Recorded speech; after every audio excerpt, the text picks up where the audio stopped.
My name is Allie Collier. I'm 38 years old, and I'm a captain in United States Army Intelligence.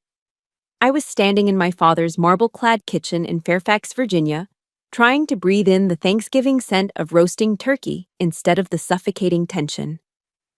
My 5-year-old son, Leo, was giggling as his grandfather, Colonel Robert Collier, lifted him into the air. And that's when my secure phone vibrated. It was my husband, Mark. His voice was cold and clipped, stripped of all emotion. Allie, listen carefully. Get Leo and get out of there. Extract now. I started to ask why, but he cut me off. No time, go. 5 minutes later, sitting in my car at a red light, I checked the glove compartment out of pure instinct. Inside was a flash drive. Next to it, a handwritten note from Mark. If I don't make contact, don't trust anyone, not even your father. They didn't know that Mark had copied everything. They didn't know he had given it to me. If you've ever been backstabbed by your own family over money, let me know where you're watching from in the comments. And hit that like button, because this is a story about the devastating truth that hides behind the closed doors of the perfect American family. The air in my father's house always smelled of money and power, but today, for Thanksgiving, it was masked by something more wholesome. The rich, savory scent of roasting turkey mingled with the sweet spice of cinnamon and nutmeg from a pumpkin pie, cooling on the granite countertop. It was a perfect scent for a perfect family portrait, the kind you see in catalogs for high-end furniture. The sprawling colonial home in Fairfax with its gleaming hardwood floors and marble-faced fireplace was the stage, and we were all playing our parts. I stood by the kitchen island, a silent observer. In the living room, my father, retired Marine Colonel Robert Collier, swirled amber liquid in a heavy crystal glass. Next to him, my older brother Daniel, the golden boy, did the same. They were deep in conversation about Collier Consulting, the family's lucrative defense consulting firm. Their voices were a low hum of contract numbers and fourth-quarter projections. They were gods in their own universe, and I was merely a satellite who had drifted into their orbit for the holiday.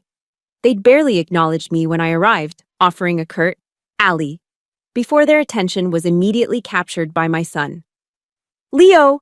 There's my little champion, my father had boomed, sweeping him up into his arms. Daniel ruffled his hair. They loved Leo, or at least, they loved the idea of him. The continuation of the Collier name. I, on the other hand, was just the vessel that had delivered him. I told myself I was only here for Leo, to give him a relationship with his grandfather and uncle. It was the lie I repeated every year. But deep down, a part of me, the part that never grew up, still yearned for a single word of approval from my father. A sign that my life, my career as an Army intelligence officer, meant something more to him than a strange, unfeminine hobby. It never came. Suddenly, a sharp vibration against my hip cut through the thick atmosphere. Not my personal iPhone, but the burner-like, no-frills device the Army issued me. My family called it my spy toy, an unwelcome piece of my other life, the one they didn't respect, intruding on their perfect Thanksgiving. I slipped out of the kitchen and into the quiet, formal hallway. The caller ID read Mark. Allie, he said, his voice flat, stripped of all emotion. It was his field voice, the one that meant things were bad. Mark, what is it? Is everything okay? Listen carefully, he said, his words fast and precise. Get Leo and get out of there. Extract now. The term extract sent a spike of ice through my veins. It wasn't a word a civilian used. It was a command. My training flooded the rising panic, replacing it with cold, sharp clarity. My heart hammered against my ribs, but my voice came out steady. Mark, what's happening? No time, he repeated, and the line went dead. For a moment, I just stood there, the dead phone in my hand, the cheerful sounds from the living room feeling like they were from another planet. Then, I moved. My mind was already running drills, calculating threats. I smoothed my expression into one of mild annoyance, tucked the secure phone away, and walked back to the edge of the living room. My father was now showing Leo his collection of military medals displayed in a glass case. Look, buddy, this one's for valor. I forced a smile. Oh, shoot, I said, making my voice light. I think Leo spilled his juice box all over my jacket in the car. It's probably getting sticky. I better go grab it, Daniel snorted. Always so organized, Allie. I ignored him, walking over and gently taking Leo's hand. Come on, sweetie, help mommy for a second. My father turned, his gaze unreadable. It was a look I knew well, the colonel's assessment. For a split second, I felt like a raw recruit under inspection. His eyes followed me as I scooped Leo into my arms, his small body a warm, trusting weight against my chest, and walked toward the front door without looking back. The cold November air hit me as I stepped outside. In the driver's seat of my practical, reliable Honda Accord, a car so different from the gleaming BMW and Mercedes in the driveway, my hands trembled slightly as I buckled Leo into his car seat. We're playing a new game, buddy, I whispered, my voice strained. A quiet game. I started the engine, the familiar hum a small comfort. My training, my instincts, screamed at me. Mark's call wasn't a warning, it was an order. Something was already in motion. And then I remembered something he'd said to me last week, a casual comment while packing a go bag for one of his own investigations. Just in case, I put a little something for you in the glove compartment. Insurance. My breath hitched. My fingers fumbled with the latch. The glove compartment clicked open. Inside, nestled next to the owner's manual and a spare pack of tissues, was a small black flash drive, and beside it, a folded piece of paper. Mark's familiar, hurried script. 4 words that shattered my world. Not even your father. The air left my lungs. Not even my father. Colonel Robert Collier, the decorated hero. The man whose honor was the bedrock of our family's identity. The man whose approval I had chased my entire life. The note wasn't just a warning, it was a confirmation of a terrifying, unspoken fear I'd buried for decades. The feeling that something was fundamentally wrong beneath the perfect surface of the Collier family. My father wasn't the fortress protecting us. He was the threat. I slammed the glove compartment shut, my knuckles white. Pulling out of the long tree-lined driveway, I didn't speed. I drove normally, another suburban mom running an errand on Thanksgiving. But inside, I was a soldier behind enemy lines. I merged onto I-66, heading west, away from Fairfax, away from the house. My mind raced, trying to piece together a puzzle without any of the edge pieces. What did Mark find? What did it have to do with my father? About 5 miles down the highway, it happened. It wasn't a loud, fiery explosion like in the movies. It was a dull, resonant thump that I felt more in my chest than heard with my ears. My eyes shot to the rearview mirror. In the distance, rising above the autumn tree line, in the exact direction of my father's house, was a thick plume of dark gray smoke. It wasn't a gas leak. It wasn't an accident. My intelligence brain knew exactly what it was looking at. That was a controlled, deliberate blast. This was sanitation. A cleanup. They were destroying records, evidence, something they needed gone. And they were using the holiday as cover. And as I pressed my foot on the accelerator, putting more distance between that column of smoke and my son, a chilling certainty settled in my gut. They had just destroyed something. And they, my God, they could include my own father. My father? No. Mark had to be wrong. But then why? Why did a part of me, a deep wounded part, believe every single word he said? I drove without a destination, the Honda eating up the dark miles of Virginia interstate while Leo slept peacefully in the back. The plume of smoke had long since vanished from my rearview mirror, but its image was burned into my mind. Each mile I put between us and that house felt less like an escape and more like a journey backward in time. The question wasn't just what was happening now, it was why a part of me wasn't surprised. Why Mark's horrifying warning, not even your father, felt less like a revelation and more like a key turning in a lock that had been rusted shut for decades. The truth is, the evidence against my father had been accumulating my whole life. I just never had the courage to read it. My mind drifted, pulled back 21 years. I'm 17, sitting across from my father in his mahogany-paneled office. The room was a shrine to the Marine Corps and the Collier legacy. Medals, plaques, a photo of him with a senator. I had just told him my dream. I wanted to go to West Point. I had the grades, the athletic record, the unwavering desire to serve. I laid it all out for him, my heart pounding with a desperate hope for his approval. He leaned back in his leather chair, a slow, condescending smile spreading across his face. He didn't just smile, he laughed. A short, sharp sound that cut the air and my hope right in two. West Point, he chuckled, as if I'd just told him I wanted to be a circus clown. Allison, that's not for Collier women. Collier men lead. Your brother Daniel, he'll take over the company one day. That's his duty. He gestured vaguely, as if my entire future was an afterthought.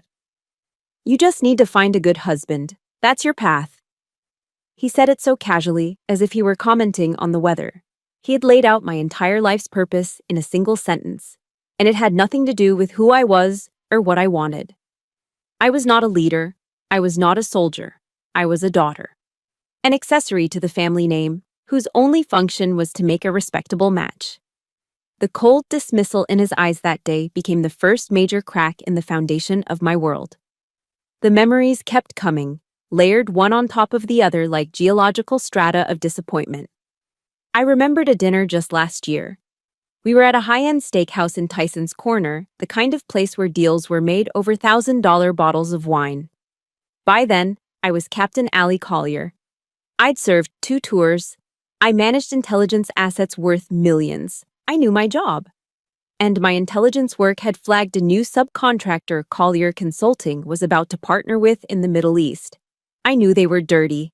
I had seen the reports. I tried to warn them, speaking in quiet, measured tones across the white tablecloth. Dad, Daniel, you need to be careful with this group. Their financials are suspect, and their political ties are complicated. Daniel waved his hand dismissively, a shiny fork glinting under the chandelier. He didn't even look at me. Allie, please, let's leave the business to the adults, okay? He smirked, taking a sip of his wine. You should get back to your son. I'm sure he misses you. The insult was twofold. My professional expertise was childish, and my primary role was, and always would be, motherhood. I looked to my father, expecting him, as a fellow military officer, to at least hear me out, to see the value in my intelligence. He remained silent. He just took a slow, deliberate cut of his filet mignon. His silence was louder than Daniel's scorn. It was an endorsement. My career, my uniform, my sacrifices. In their world, it was all just a cute little hobby. My hands tightened on the steering wheel, my knuckles white. But the memory that truly twisted the knife, the one that made my throat close up even now, was from 5 years ago. My mother's cancer. It was aggressive, merciless. I was stationed in Germany at the time. When the call came that she had weeks, not months, I didn't hesitate. I used every day of my accumulated leave and got on the first flight to Dulles. For the next 3 weeks, I lived at her bedside. Daniel was swamped with meetings, always trying to land a new partner. My father was on critical business trips, saving the company, so it was me. I was the one who held the cup to her chapped lips, who bathed her when she was too weak to move, who read to her until my voice was hoarse, and who held her frail hand as she took her last, shuddering breath. I was there for all of it. The ugly, the painful, the sacred. I was the only one. At the funeral, the hypocrisy was suffocating. Person after person came up to my father to praise his devotion. You were such a wonderful husband to her, Robert. He would nod gravely, a portrait of dignified grief. I watched him from across the room, standing next to Daniel. I saw him clap my brother on the shoulder, his voice low but clear enough for me to hear over the somber organ music. You handled everything so well, son. You really carried the weight for all of us. The injustice of it stole my breath. It was a complete erasure. My sacrifice, my pain, my final moments with my mother. They didn't exist. The golden boy, who had barely visited, was praised for carrying a weight I had borne all alone. If you have ever been the one to do all the work, only to watch someone else get all the credit, please support this story by hitting the like button and typing "I see you" in the comments. Because on that day, I felt completely invisible, and that's when I finally understood. Mark saw me. He was the only one who ever truly did. He saw the strength my father dismissed as stubbornness. He saw the intelligence my brother mocked as a hobby. He saw the pain I hid behind my uniform. I remember a few months ago, he'd been in my father's office and had glanced at some quarterly reports left on the desk. He didn't say much, just frowned. "Their accounting is creative," was all he'd muttered. He saw the rot then, the same way he saw everything else I was conditioned to ignore. His warning, ringing in my ears now as I drove through the night, wasn't paranoia. It wasn't a mistake. It was the truth. A brutal, ugly truth I had spent 38 years of my life trying not to see. I've been running my whole life, running from their judgment, running towards an approval I would never get. Now, I have to stop running. I have to turn around and face it. I have to find the truth. I owe that to my mother. The memories of the past fueled me, turning grief and resentment into cold, hard resolve. I drove south on I-95, putting more and more miles between my son and the life that had just tried to erase me. Fairfax was a ghost in the rearview mirror. My objective now was simple: disappear. Become a ghost myself. An hour outside of Richmond, I saw what I was looking for. A faded sign for a Sleep Well motel. The kind of anonymous, off-the-highway place that truckers used for a few hours of sleep and no one ever remembered. A true no-tell motel. Before checking in, I made 2 stops. First, a CVS for children's Tylenol, apple juice, and a box of goldfish crackers. The holy trinity of calming down a stressed-out 5-year-old. Second, a dimly lit pawn shop that smelled of dust and desperation. I walked out with a scuffed, older model Dell laptop and $150 less in my wallet. Everything was paid for in cash, from the dwindling emergency stash I kept in my car. I was leaving no digital trail. At the motel office, I signed the register as Jane Smith. The man behind the plexiglass didn't even look up from his crossword puzzle. He slid a key across the counter, and that was that. Our room was on the ground floor, at the far end, with a parking spot right outside the door and a clear view of the highway exit. Perfect. Inside, the room smelled of stale cigarette smoke and industrial cleaner. Before I even took my jacket off, my training kicked in. I did a quick sweep, checking behind the flimsy art on the walls, under the beds, in the phone jack, looking for anything that didn't belong. I checked the window lock and confirmed the bathroom had a second exit route through a small, high window if necessary. Only then did I allow myself to breathe. Leo, bless his heart, was starting to get scared. His lower lip trembled as he looked around the grim little room. "Mommy, I don't like this place. It's yucky. I want to see Daddy." I knelt down in front of him, forcing a bright, reassuring smile onto my face while my insides twisted into knots. This was the hardest part. The soldier could handle the threat, but the mother was breaking. "I know, sweetie. Hey, remember how Daddy sometimes plays those fun hide-and-seek games for his job? Well, this is one of those. A super secret one. Our job is to be the best hiders ever until he gives us the signal. Can you do that for me? Can you be my super secret agent?" His eyes widened, the fear replaced by a flicker of excitement. "Like a spy?" "Exactly like a spy," I said, hugging him tight. I got him settled in the cleaner of the 2 beds with his juice and crackers and turned on the old TV to a cartoon channel. Once his attention was fixed on a talking sponge, I went to work. I set up the old Dell on the rickety laminate desk. The dial-up modem screeches of its startup a sound from another era. I plugged in the flash drive. As I expected, it was a fortress.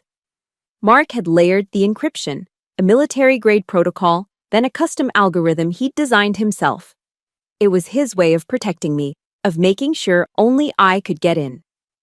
Peeling back the layers felt like a conversation with my husband. Every password was a date, a name, an inside joke only we would know. Our anniversary. The name we almost chose for Leo. The terrible street name of our first apartment. With each correct entry, another wall came down. It was the most heartbreaking love letter I'd ever received. After 20 minutes of intense concentration, the final barrier fell. A single folder appeared on the screen. It was labeled Project Ephesus. My heart pounded.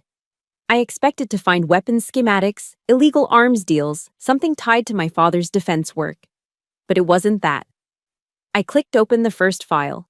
It was a legal document, a revised last will and testament for my mother, dated just 3 months before she died, notarized by a name I didn't recognize.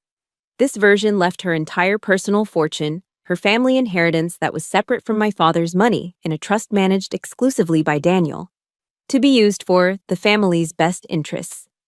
My name was nowhere on it. I clicked on the next file. It was a spreadsheet detailing a series of offshore wire transfers, routing money from Collier Consulting's pension fund into a shell corporation in the Cayman Islands. A corporation registered to Daniel Collier, millions of dollars, stolen from their own employees. The final document was a memo, outlining a strategy for a hostile takeover of my mother's assets upon her death, leveraging the fake will to absorb everything into the primary Collier estate, effectively and legally stealing my inheritance. Project Ephesus wasn't about national security. It was a meticulous, cold-blooded plan to rob a dying woman and disinherit her only daughter. A wave of nausea washed over me. I pushed back from the desk, my hands shaking. To distract myself, I unmuted the TV. The local Richmond news, WTVR6, was on. And then I froze. My father's face filled the screen. He was standing in front of the smoking ruins of our family home in Fairfax, his arm in a sling, a light bandage on his hand. He looked directly into the camera, his face a mask of carefully crafted sorrow. "We are just devastated," he said, his voice thick with fake emotion. "It appears to have been a tragic gas leak accident. We thank God that my daughter and grandson had just stepped out moments before. We are just grateful everyone is safe." Liar. My stomach turned. There was no grief in his eyes. There was only cold, hard calculation. He was controlling the narrative, setting the stage. And I knew, with sickening certainty, what that explosion was for. His home office.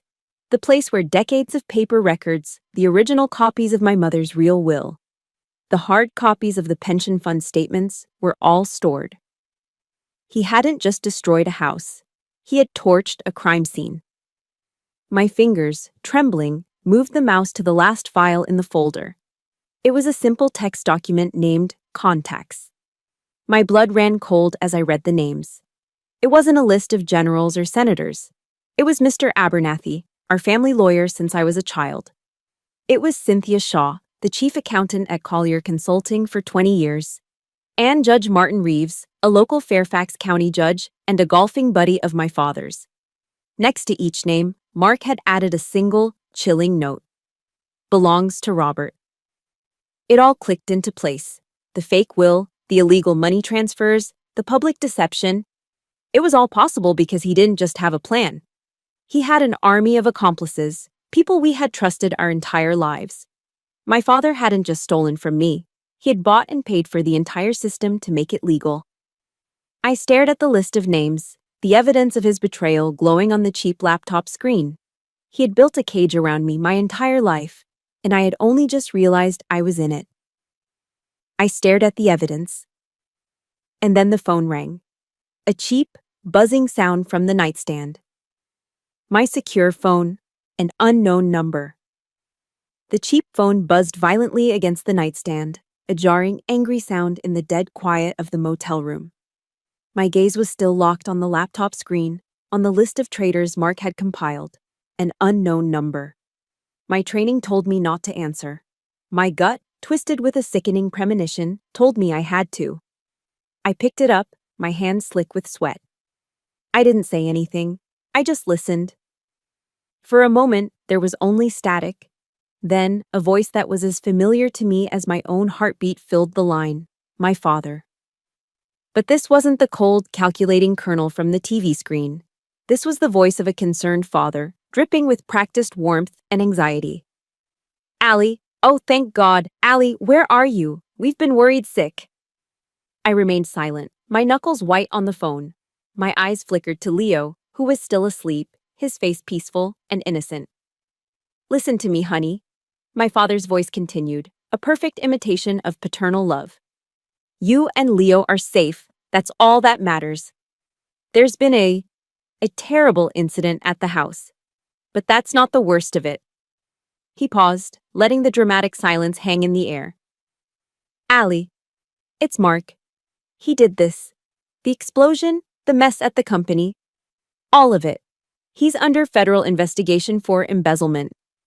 The sheer audacity of it was like a physical blow. It knocked the wind out of me. He was taking the exact truth, the crime he had committed, and pinning it perfectly onto Mark. It was brilliant. It was monstrous. It was gaslighting perfected into an art form. My throat was too tight to speak.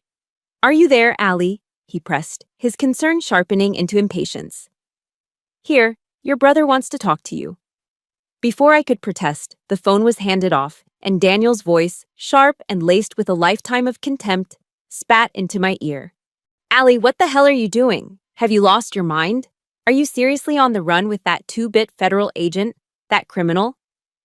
The word criminal ignited a hot surge of fury in my chest.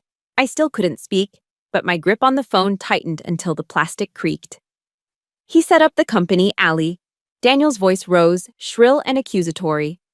He planted evidence, caused the explosion to cover his tracks, and now he's dragged you into it. The police are looking for you. They think you're an accomplice. Do you have any idea what you're doing to the Collier name? To this family? You are destroying everything Dad has built. You stupid, stupid girl. There it was. Stupid. The word he had used on me since we were children. The word that always made me feel small, incompetent, worthless. The accusation that I, the black sheep, was once again the source of the family's shame. Every word was a carefully chosen weapon, designed to hit a nerve, to trigger a lifetime of insecurity. Then the phone was snatched back. My father's smooth, authoritative voice returned, a balm after Daniel's acid. It was a classic interrogation tactic. One bad cop, one good cop. Daughter, listen to me now, he said, his tone softening, pleading. Daniel is upset, we all are. But you need to listen to your father. Mark has deceived you. He twisted things, made you believe these lies because he was cornered. He's the traitor, Allie, not us. He's a desperate man. He let that sink in before delivering the final, master stroke. Come home, honey. Just bring Leo and come home. I'll fix this. I can protect you. I'll get the lawyers. I'll clear your name. I will make this right. You have to stop trusting him. He paused, and his next words were a direct echo of Mark's warning, twisted into the ultimate tool of manipulation. You have to trust your father. You'll always be my daughter. He hung up. The silence that followed was deafening. The room felt small, the air thick and unbreathable. I was shaking, a violent tremor that started in my hands and spread through my whole body. Everything in me screamed that he was lying. The evidence was right here, glowing on this cheap laptop screen. Spreadsheets, legal documents, Mark's meticulous notes, cold, hard, undeniable facts. My training, my instincts, my own eyes were all telling me the same thing. My father was a thief and a liar. And he was trying to frame my husband to save himself. But that voice, his voice, the voice of Colonel Robert Collier, the voice that had commanded respect on battlefields and in boardrooms, the voice that had defined my world, that had set the standards I always failed to meet, the voice that, for 38 years, had been the ultimate authority on truth and honor in my life. It was a voice that was ingrained in my DNA, hardwired into my subconscious, and for one terrifying, paralyzing second, I doubted everything. Was I wrong? Could Mark, my quiet, steady Mark, be capable of such a monstrous deception? Had I been a fool, manipulated by the man I loved? Was my father, despite everything, telling the truth? Was he just a father trying to protect his family from a threat I was too blind to see? The screen glowed in the dark room. On one side, the digital proof of my father's crimes. On the other, the echo of his voice in my head, a lifetime of conditioning pulling me back into the fold, telling me to obey, to trust, to be a good daughter. It was an impossible choice, believe the evidence of my own mind or believe the man who had shaped it. The conflict was a physical agony, a tearing sensation in my chest. And in that moment, I understood how they had controlled me my entire life. Not with fists, but with this insidious poison of doubt, this warping of reality that made me question my own sanity. But then, the image of my mother's tired face in that hospital bed flashed in my mind. The memory of my father's cold words at her funeral. The sting of their dismissal, over and over and over again. They were lying. The spell broke. The doubt evaporated, replaced by a certainty so cold and pure it felt like ice solidifying in my veins. Everything they had just said was a lie. Every word was a performance. I couldn't trust my father. I couldn't go home. I had to trust the flash drive. I had to trust the man who had given it to me. I had to trust Mark. And I knew, with absolute clarity, that I couldn't do this alone. I was outgunned and isolated. I needed to find an ally. Now. The silence after that phone call was a suffocating blanket of dread. I was an island, and the sharks were circling. My father's words echoed in my head, a venomous whisper of doubt. I had the evidence, but I was alone, and they were powerful. I needed an ally. I needed a sign. I needed something more than just my own fractured conviction. As if summoned by my desperation, the screen of the cheap laptop flickered. A notification popped up in the corner. You have one new message. It was an encrypted email client Mark had installed, a ghost program that only activated under specific triggers. My hands trembling, I opened it. The message was simple, direct, and clearly prearranged by Mark for this exact contingency. Allie, it read. If you're reading this, you're in doubt. Go to her. She'll know what to do. Dead drop. Arlington Storage, Locker 47. The key is in the usual place. Below the message was a name that meant nothing to me. Evelyn Reed, Askies. And an address for a law office in Arlington. Mark had a plan. He always had a plan. Hope, sharp and painful, pierced through the fear. First thing was Leo. I couldn't bring him with me. I drove north, back towards the danger zone, my eyes scanning every car in the rearview mirror. My destination was a small townhouse in Alexandria, the home of Sarah, a fellow Army captain I'd served with in Afghanistan. She was a single mom, tough as nails, and one of the few people on earth I would trust with my son's life. When I explained, leaving out the details but conveying the urgency, she didn't ask questions. She just pulled me into a fierce hug and then scooped up a sleepy Leo. He's safe with me, Allie, she said, her eyes firm. Go, raise hell. Leaving him was the hardest thing I'd ever done, a physical tearing in my chest, but I knew it was the only way. Next, Arlington Storage. The usual place was a magnetic key holder tucked deep inside the rear wheel well of my car. Inside the cold, sterile hallway of the storage facility, I found Locker 47. The key turned smoothly. Inside was not a weapon or cash, but a small, heavy, old-fashioned brass key. A key to a safety deposit box. An hour later, I was standing outside a modest brick building in Arlington. The name, Evelyn Reed, attorney at law, etched on a simple brass plaque. This was it. I took a deep breath and walked in. The woman behind the desk was not what I expected. She was maybe 70, with sharp blue eyes, a cloud of unapologetic white hair, and the stern, no-nonsense look of my Irish grandmother. She looked up from a stack of papers, her gaze piercing. She knew who I was before I even said my name. Allison Collier, she said, her voice raspy but strong. I've been waiting for you. I just stared, confused. You have. Your mother, Catherine, was a smart woman, Evelyn said, gesturing to the chair in front of her desk. Smarter than your father ever gave her credit for. She knew this day might come. Evelyn's office felt like a safe harbor, filled with books, the scent of old paper, and Earl Grey tea. She came to me a year before she passed. Robert was already pressuring her to sign over her personal assets. She refused. Instead, she had me set up a secret trust fund. For you and Leo. She slid a single piece of paper across the desk. She knew he would try to take everything from you the moment she was gone. She wanted to make sure you had a way out. My eyes blurred with tears as I looked at the document. My mother had known. She had seen the rot in my father, the greed in my brother, and she had built me a lifeboat. Evelyn slid the heavy brass key I'd found toward me. This is for her safety deposit box at the bank down the street. She left something else for you in there. Something more important than money. The bank vault was cold and silent. The teller left me alone in the small private viewing room. My hands shook as I unlocked the long metal box and lifted the lid. Inside, resting on a stack of official-looking trust documents, was a single, sealed envelope of heavy cream-colored stationery. My mother's elegant, familiar handwriting was on the front. For my Allie.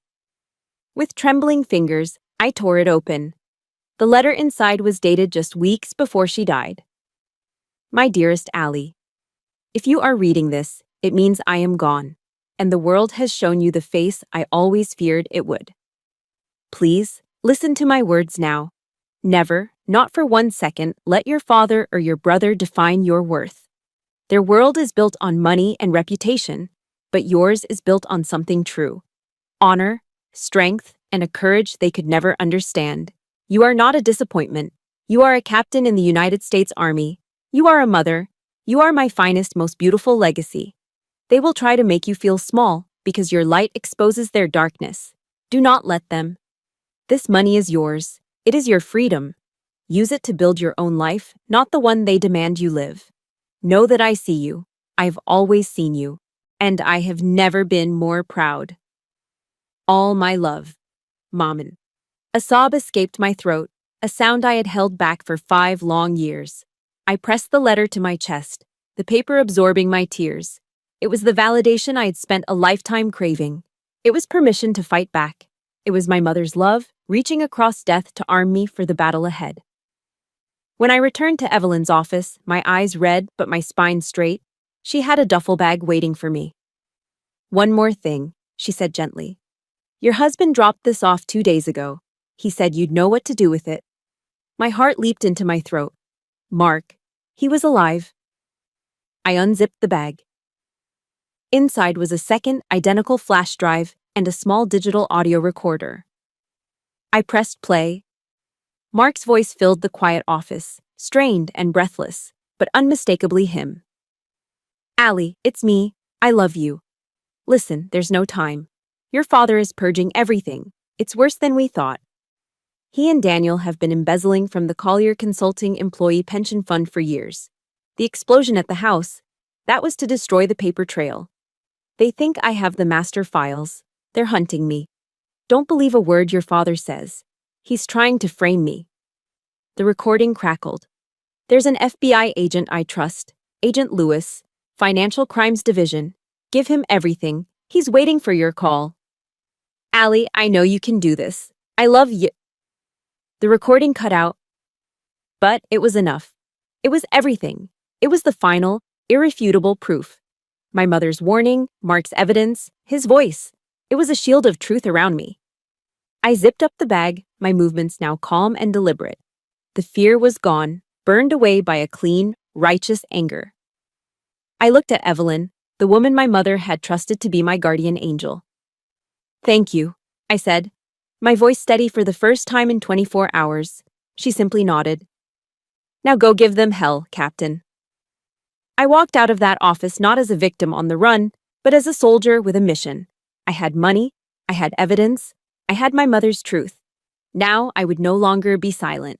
Hiding was over, running was over. Armed with my mother's blessing and my husband's evidence, I was ready to stop reacting and start acting.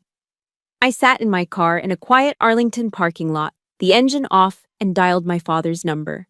He answered on the first ring. Allie, he said, his voice a smooth cocktail of relief and authority. You made the right choice. Where are you? I'll meet you, I said, my voice low and even, betraying none of the furious energy coursing through my veins. Alone. In 1 hour. Where? I chose the location carefully, turning his own hypocrisy against him. The old post chapel at Fort Myer, the one you took me to every Sunday when I was a child. I let the symbolism of it hang in the air between us, a place of God, of honor, of truth. Just you, Dad, no one else. I'll be there, he said, and hung up. He thought I was coming to surrender. He had no idea I was coming to fight. The chapel was exactly as I remembered it, smelling of old wood, lemon polish, and faint incense. Sunlight streamed through the stained glass windows, painting the empty pews in jewels of red and blue. It was quiet, a hollow, sacred silence. It was the perfect place to bury a lifetime of lies. He was already there, standing near the altar, his back to me. Dressed in a perfectly tailored suit, he looked every bit the distinguished military legend. But when he turned, he wasn't alone. Daniel stood beside him, his arms crossed, a smug, impatient look on his face. Of course. My father never went anywhere without his loyal soldier. It wasn't a meeting, it was an ambush. They hadn't come for reconciliation, they had come for the flash drive. You're late, Daniel sneered as I walked down the center aisle, my footsteps echoing in the cavernous space. You brought your attack dog, I see, I said, stopping a safe distance from them. That's enough, my father commanded, his voice sharp. This foolishness ends now, Allison. Give me the drive. Daniel took a menacing step forward. Just hand it over, Allie. Don't make this any harder than it has to be. For you, or for your son. The threat, so casually delivered, hung in the sanctified air. He was threatening Leo, my son, in a house of God. The last thread of my restraint began to fray. I met my father's gaze. It was cold, devoid of any warmth, any fatherly affection. It was the gaze of a man assessing a tactical problem. He stepped forward, his shadow falling over me. His voice was no longer pretending to be concerned. It was pure, undiluted ice. Daughter, he began, the word a mockery on his lips. You have always been a disappointment. From the very beginning. Your mother, God rest her soul, she was too soft on you. She let you indulge your fantasies. His eyes swept over me, a look of utter disdain on his face. Chasing that cheap little army career of yours, playing soldier, when your duty, your real duty, was to this family.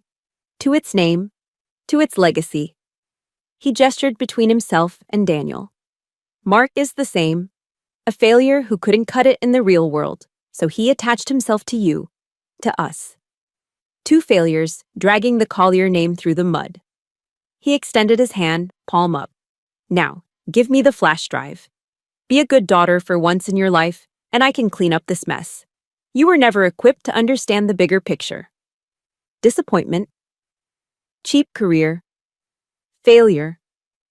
The bigger picture. Every word was a poisoned dart, the summary of a lifetime of his judgment. And in that moment, something inside me didn't just break. It vaporized.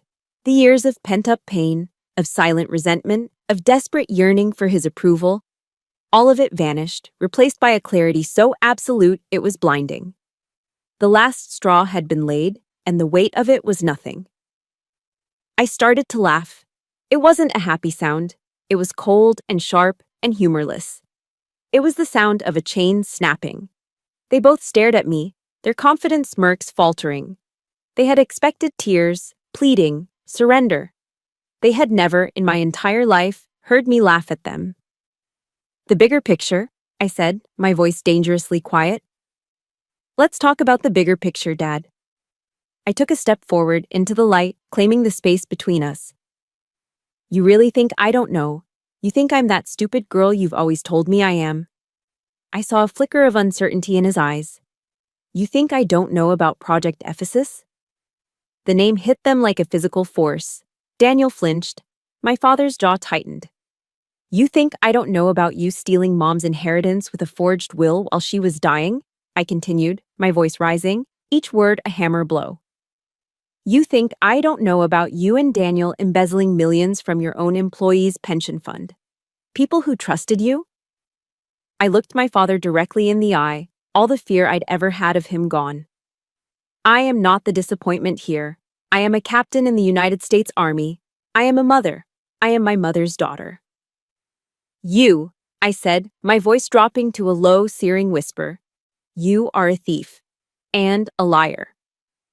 I held his gaze, pouring every ounce of my newfound strength into it. And I will not be silent anymore. If you have ever had that one moment where you finally stood up and spoke your truth to someone who always put you down, hit the like button and write "I am not silent" in the comments to stand with me. I didn't wait for a response. There was nothing more to say. I turned my back on them, on the years of pain, on the two men standing stunned and speechless at the altar. I walked up that aisle, not as a fleeing daughter, but as a soldier heading to the front lines. The sunlight through the stained glass window felt warm on my face. I left the chapel, leaving them in stunned silence. My battle had just begun. Leaving the chapel, I didn't feel victorious. I felt hollowed out, drained. The confrontation had been a necessary amputation, cutting away the gangrenous limb of my family. Now the real work began. I drove straight back to Arlington, to the one safe harbor I had left, Evelyn Reed's law office. The battle for my soul was over. The battle for justice was about to begin. When I walked in, Evelyn took one look at my face and put a kettle on without a word. She knew. An hour later, we were no longer in her office, but in a sterile, anonymous conference room in a federal building in downtown D.C. Across the table from us sat Special Agent Lewis of the FBI's Financial Crimes Division. He was a tall, serious man in his late 40s with tired eyes that told me he'd seen every kind of greed and corruption imaginable. He was exactly the man Mark had told me to find. "Captain Collier," he said with a nod, "I'm glad you called." With Evelyn at my side, I laid it all out. The two flash drives, Mark's original and the one he'd left with Evelyn, were placed in the center of the polished table. I played the audio recording of Mark's message. I handed over the copy of my mother's real will and the trust fund documents. Evelyn walked him through the legal fraud of Project Ephesus, while I detailed the timeline of events, from the Thanksgiving dinner to the explosion to the manipulative phone call. I delivered my report with the cool, factual precision of an intelligence briefing, keeping the raw emotion locked down. Lewis listened intently, his expression unreadable. He plugged the drives into a secure FBI laptop and his eyes scanned the contents. He scrolled through the spreadsheets detailing the pension fund embezzlement, his jaw tightening. He read Mark's notes on the bought and paid for lawyer, accountant, and judge. When he was done, he looked up, and for the first time, I saw a flicker of something other than professional weariness in his eyes. It was the grim satisfaction of a hunter who has finally cornered his prey. "For over a year, we've been monitoring Collier Consulting," Lewis said, leaning back in his chair. "We knew there were financial irregularities, kickbacks from subcontractors, but your father is a master at hiding his tracks. He's a respected Marine colonel, a legend in the DC defense community. We had smoke, a lot of it, but we could never find the fire." He tapped a finger on the laptop screen on the folder labeled Ephesus. "Captain, this is the smoking gun." The validation in those words was so powerful it almost brought me to my knees. It was real. I wasn't crazy. The fight hadn't been for nothing. Suddenly, the adrenaline that had been fueling me for the past 48 hours evaporated, leaving behind a profound, bone-deep exhaustion. Back in Evelyn's quiet office, the reality of it all crashed down on me. I sank into the chair, the weight of the betrayal, the fear for Mark, the confrontation with my father, all of it threatening to pull me under. Evelyn placed a steaming cup of Earl Grey tea in my hands, her touch firm and steady. "Your mother would be so proud of you, child," she said softly. My eyes fell on a book sitting on the corner of her desk. It was Daring Greatly by Brené Brown. I'd read it years ago, but one line came back to me with stunning clarity. "Vulnerability is not weakness. It's our greatest measure of courage." All my life, I had tried to be strong in the way my father defined it. Stoic, unemotional, tough. I had hidden my hurt, my unfeminine ambitions, my vulnerabilities. I had stayed silent to avoid his judgment, to avoid being called a disappointment. But I realize now that my silence hadn't been strength. It had been fear. Exposing my family's toxic truth, laying bare the ugliest, most painful parts of my life for the world to see, that was my greatest vulnerability. And according to Brené Brown, it was also the bravest thing I could possibly do. I was silent for too long, I said, more to myself than to Evelyn, because I was afraid of what they would call me. I looked up at her, a new strength solidifying within me. But Brené Brown is right. Telling the truth is courage. I'm done being weak. Evelyn smiled, a small, fierce smile. Good. Then let's make a plan. For the next hour, we became a war council. The three of us, the soldier, the lawyer, and the Fed, mapped out the endgame. The strategy was a three-pronged attack. First, Agent Lewis and his team would secure a warrant to raid the Collier Consulting headquarters in Tyson's Corner. Second, Evelyn would file an emergency injunction to freeze all of my father's and Daniel's personal and corporate assets, based on the evidence of the fraudulent will and embezzlement. The final piece was the key to making the charges stick. We need a star witness to walk the jury through these documents, Lewis said. We need Mark's testimony. A cold knot of fear tightened in my stomach. We don't know where he is. They're hunting him. Agent Lewis held up a hand. About that, he said, and a small smile touched his lips for the first time. Mark is safe, Allie.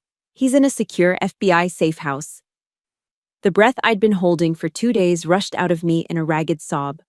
Relief, so potent and overwhelming, flooded through me, and I finally let the tears fall. He was alive. He was safe. Lewis continued gently. He made contact with us the moment he got clear of the blast. He knew your father would try to frame him, and he knew they'd be monitoring his devices. He couldn't risk calling you directly. He had to go dark. He leaned forward, his expression serious. He told us about the drives. He said he had given the key to you. He was waiting, Allie. He was betting on you to get the evidence out and bring it to us. He looked me straight in the eye. He knew you were strong enough to do this part on your own. The words landed, not just in my ears, but in my soul. He hadn't abandoned me. He had trusted me. In a world where my own father saw me as a disappointment, my husband saw me as a capable, equal partner, a soldier he could count on to complete the mission. My tears stopped. My resolve hardened into steel. My father and brother just called an emergency board meeting for tomorrow morning, I said, my voice clear and cold, to announce that Mark is a fugitive and to consolidate their control of the company. Lewis and Evelyn exchanged a look. The trap was set. They thought they were calling a board meeting to seize power. They had no idea they were walking right into our ambush. The next morning, the stage was set. The Collier Consulting headquarters in Tyson's Corner occupied the top floor of a gleaming glass tower, a monument to my father's ambition. I sat with Evelyn in a coffee shop across the street, watching the key players arrive. First, Mr. Abernathy, the family lawyer, then Cynthia Shaw, the chief accountant, then Judge Reeves. The rats, obediently gathering for a meeting they thought would enrich them. Finally, a black Lincoln Town car pulled up, and my father and Daniel stepped out. They strode into the building with the unshakable confidence of kings entering their court, ready to formalize their coup. They had no idea they were walking into a cage. Agent Lewis and his team were already in position on the floor below, waiting for our signal. My heart was a hammering drum against my ribs, a frantic, wild rhythm. But on the outside, I was perfectly still. I had spent the night before meticulously pressing my Army service uniform, the formal Class A's, with the jacket, the ribbons, the polished brass. It was my armor. Today, I would not be Allie Collier, the disappointing daughter. I would be Captain Collier of the United States Army, and I would remind my father what true honor looked like. It's time, Evelyn said, her voice calm and steady. We stood up, leaving our unfinished coffees on the table, and walked across the street to the tower. We waited in the hallway outside the main boardroom, listening. My father's voice, amplified by a speaker system, boomed through the heavy oak doors. He was in the middle of his performance, painting a picture of betrayal for the board members. A tragic situation, he was saying, his voice resonating with false gravity. My son-in-law, Mark, a man we welcomed into our family, has abused our trust in the most profound way. The evidence of his embezzlement is clear. The explosion at my home was a desperate act to destroy records, and he has manipulated my own daughter into joining him on the run. That was our cue. I pushed the doors open. The entire room fell silent. All 20 board members, a sea of expensive gray and navy suits, turned as one to stare. My father froze mid-sentence, his mouth slightly agape. Daniel's face contorted, first with shock, then with pure rage. I walked slowly into the room, my polished shoes clicking rhythmically on the marble floor. I was in full uniform, the ribbons on my chest a stark contrast to the corporate logos and power ties surrounding me. I stopped at the foot of the long, polished conference table. "Forgetting to invite me, Dad?" I asked, my voice dangerously calm. His shock curdled into fury. "Allison, you have no right to be here. Security." "I believe I do." A new voice cut in. Evelyn Reed stepped into the room behind me, a leather briefcase in her hand. She radiated a tough, unshakable authority that even my father couldn't ignore. "I am Evelyn Reed, the legal executor of the late Catherine Collier's estate." She looked around the room, making eye contact with every single person. "And as the representative of her 30% share in this company, my client most certainly has a right to be here." A shocked murmur rippled through the room. My mother's shares were supposed to have been absorbed, controlled by my father. Their faces told the whole story.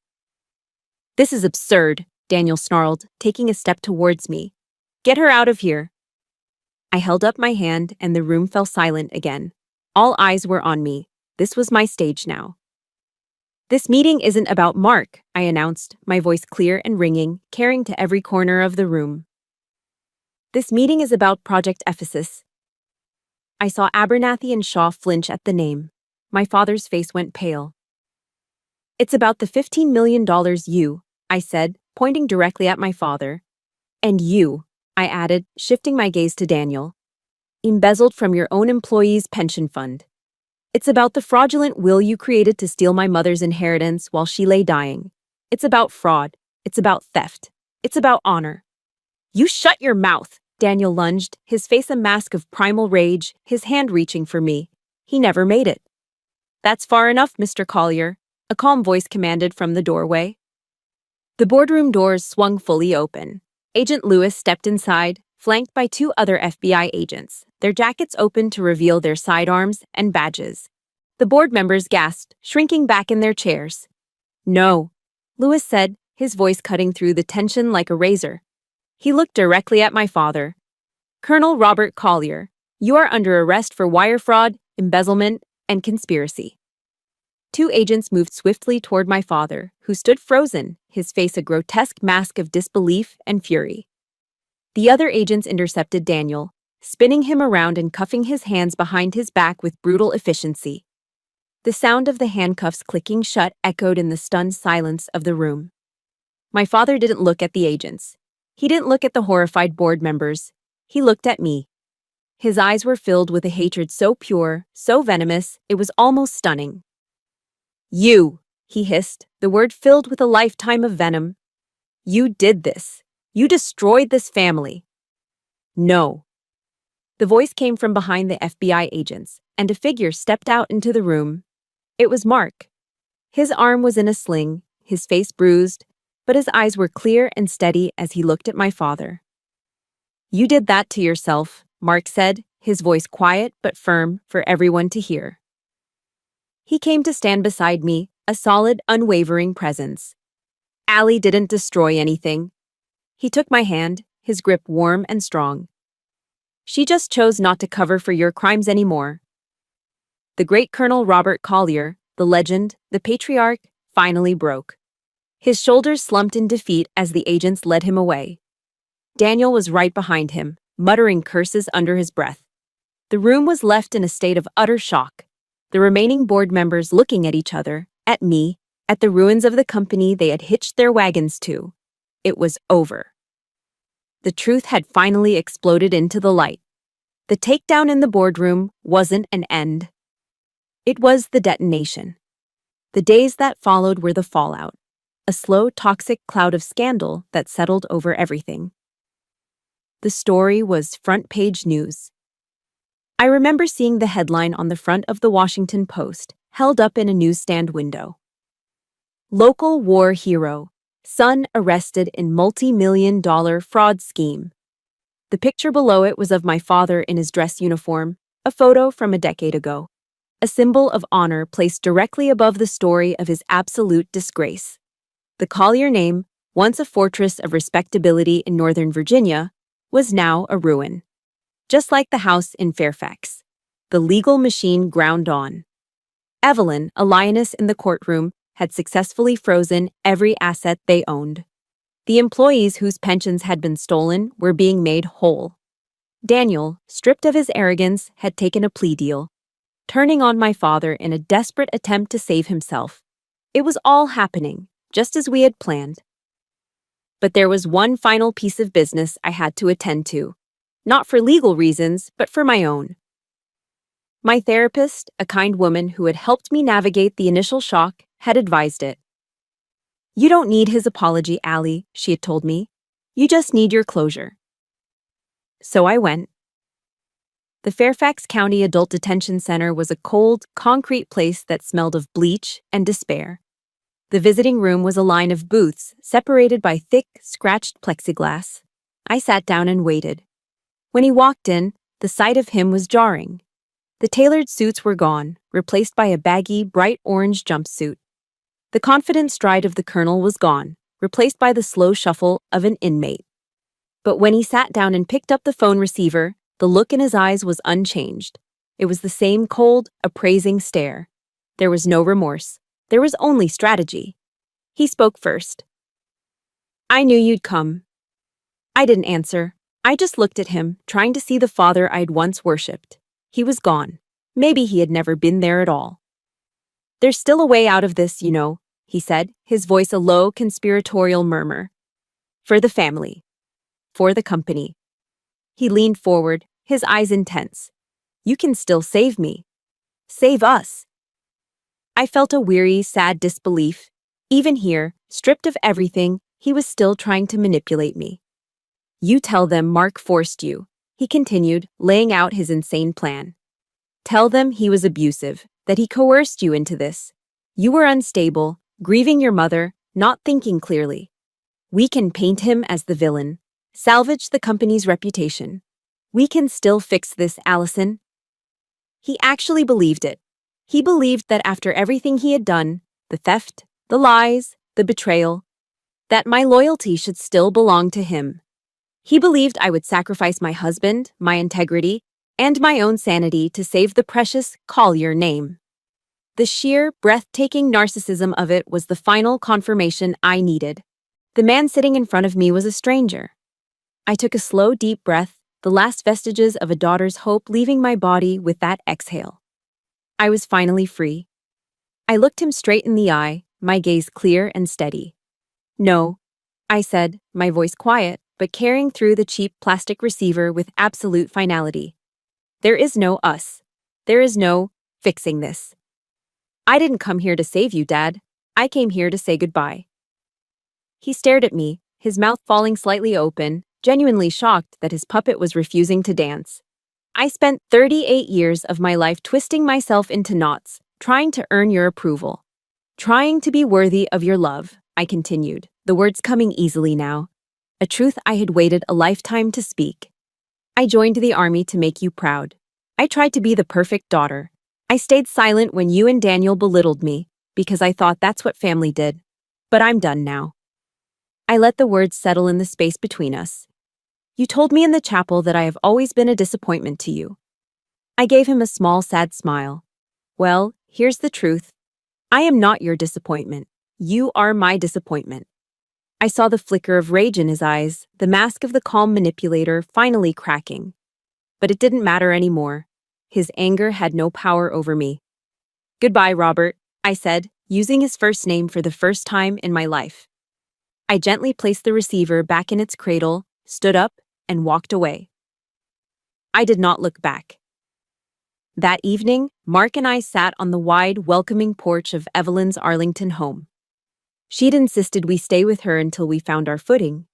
The sun was setting, painting the sky in soft shades of pink and orange. We were sipping tall glasses of sweet iced tea, the condensation dripping onto our hands. We had picked up Leo from Sarah's house that afternoon. He was now fast asleep upstairs, safe and sound. the quiet hero of a war he never knew was fought. We sat in a comfortable silence for a long time, simply breathing. We were exhausted, hollowed out, but for the first time in what felt like an eternity, we were at peace. Mark finally broke the silence, his voice soft. "This is going to take a long time to heal from, you know." I reached over and took his hand, lacing my fingers through his. His hand was warm and strong, a familiar anchor in a world that had been turned upside down. "I know," I whispered. I leaned my head on his shoulder, watching the last sliver of the sun disappear below the horizon. The fight was over. The fallout was just beginning. But as the first stars began to appear in the twilight sky, I felt a lightness in my chest I hadn't realized was missing. The crushing weight of trying to be someone I wasn't for a man who would never see me was finally gone. "But for the first time in my life," I said, my voice thick with emotion, "I feel free. I no longer have to try to be worthy of his love." A year can change everything. It's long enough for wounds to scar over, for storms to pass, and for new things to begin to grow in the scorched earth. 1 year after that Thanksgiving, my world was unrecognizable, and for the first time in my life, it was a world of my own making. The legal battles ended not with a bang, but with the quiet final thud of a judge's gavel. My father, the great Colonel Robert Collier, was sentenced to 15 years in federal prison. Daniel received 7. Their appeals were denied. Collier Consulting, the gilded monument to their greed, was dismantled, its assets liquidated to pay back the employees whose trust they had betrayed. The Collier name was now synonymous with disgrace. But I was no longer a Collier, not in the way that mattered. I was something new. With Evelyn's guidance, I took the inheritance my mother had fought to protect, along with the assets recovered in the settlement, and I gave it a new purpose. It wasn't my money to hoard, it was a legacy to be shared. We established the Collier Reed Heritage Foundation. I insisted on using my mother's maiden name, Reed, pulling her identity out from under my father's shadow and placing it front and center. Our foundation is a nonprofit dedicated to providing legal and financial aid to military families, the very people my father's greed had targeted. We help them fight foreclosures, navigate benefits, and stand up to the kind of institutional power that preys on the vulnerable. It's my mother's legacy, transformed from a shield for one into a shelter for many. We didn't stay in Fairfax. The ghosts there were too loud. Mark, Leo, and I moved away from the suffocating wealth and judgment of Northern Virginia. We found a new life in a small, quiet town nestled in the Blue Ridge Mountains, just outside of Charlottesville. We live in a normal house, a simple 2-story colonial with a big backyard and a porch swing. It's not a mansion. There is no marble or mahogany. It's just a home, filled with the sounds of Leo's laughter and the smell of coffee in the morning. It's real. I'm still Captain Collier. I didn't let them take that from me, but I requested a transfer. My work is no longer in the shadows of intelligence gathering. I now serve in a unit that focuses on ethics training and psychological support for soldiers and their families. I help them build resilience, establish healthy boundaries, and navigate the unique pressures of military life. I use my scars not as a source of pain, but as a map to help others find their way. Last week, I stood in front of a group of military spouses at a support seminar. I shared a version of my story, editing out the names and the ugliest details, but keeping the heart of the lesson intact. For a long time, I told them, I thought that having boundaries meant pushing people away, that it was a selfish act. But I learned that boundaries have nothing to do with other people. They're not walls. They're a promise you make to yourself. I looked around the room, at the faces of strong, tired, resilient women. Brené Brown says that boundaries are about keeping ourselves whole. Your worth is not determined by the rank on your spouse's uniform or by the family you were born into. It is determined by your own actions, your own integrity, and the truth you choose to live by every single day. Afterward, a young woman came up to me, tears in her eyes. I really needed to hear that today, she whispered. Thank you. In that moment, I felt a sense of purpose so profound it almost took my breath away. This was my new legacy. This was my mother's true inheritance. This morning, the three of us are doing what has become our favorite weekend ritual, hiking a trail along the Blue Ridge Parkway. The air up here is crisp and clean, smelling of pine and damp earth. Leo, now 6, runs ahead on the path, pointing out a hawk circling high above in the brilliant blue sky. Mark and I walk hand in hand, our steps falling into an easy, comfortable rhythm. We are not Collier rich anymore. We are just happy. It's a quiet, sturdy happiness built on a foundation of truth and trust. Mark squeezes my hand.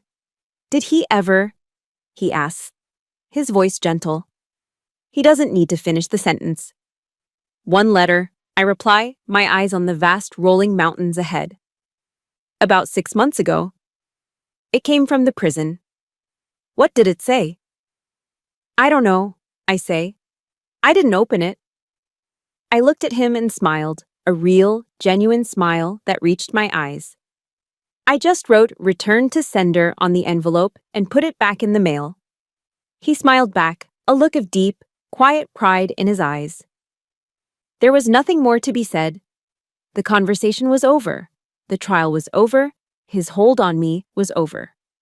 We reached a scenic overlook and stopped, watching Leo throw a stick for a friendly dog that had bounded up the trail. The view was endless, a rolling sea of green and blue that stretched all the way to the horizon. I took a deep breath, filling my lungs with the clean mountain air. For 38 years, I had lived in the shadow of a great man, waiting for a dawn that was his to give. But standing here, with my real family, in this quiet, beautiful place, I finally understood. The dawn wasn't his to give, it was mine to create. And this new day, this new life, was just beginning. That was my journey from a long night into a new dawn. It wasn't easy, but it was mine. And I know I'm not the only one who has had to find their own light in the darkness. My story is just one of many. This channel is a place for stories like these. Stories of resilience, of drawing boundaries, and of turning pain into purpose. If my journey resonated with you, please press the like button to show your support and subscribe to join our community. Your story matters, and you are not alone. Thank you for listening. Remember, no matter how dark the night gets, you always have the strength to create your own sunrise.